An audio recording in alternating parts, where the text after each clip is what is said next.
கேட்கறதுக்கு நீ யாரு? Who are you? உனக்கு என்ன ரைட்ஸ் இருக்கு? அப்படியா இருந்தா கூட அது அவங்க பொண்ணுங்க, அவங்க அப்பா அம்மா, அவங்களுடைய, நீ யார் அதை பத்தி கேட்கறதுக்கு? இவருக்கே வந்து பாத்தீங்கன்னாக்கா 2018 என்னமோன்னு நினைக்கிறேன், இவருக்கே வந்து ஏற்கனவே டைவர்ஸ் ஆயிருக்கு.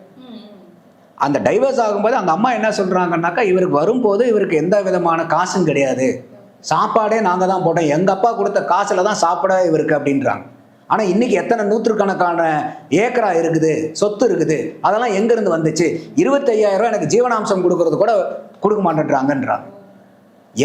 எனக்கு வாழ்றதுக்கு உரிமை கொடுக்காத ஆள் வந்து தமிழக வாழ்வுரிமை கட்சின்னு வேற வச்சிருக்காங்களான்னு அவ்வளவு அசிங்கமா வந்து அவங்களுடைய மனைவி, அன்னைக்கு முன்னாள் மனைவி வந்து அவங்க பேசியிருக்காங்க. அப்ப நீங்க இவ்வளவு ஓட்டையை வச்சுக்கிட்டு நீங்க வந்து அடுத்தவங்களுக்கு வந்து கலாச்சார காவலர்கள் ஆயிட்டு நீங்க கலாச்சார பாடம் எடுக்கலாமா?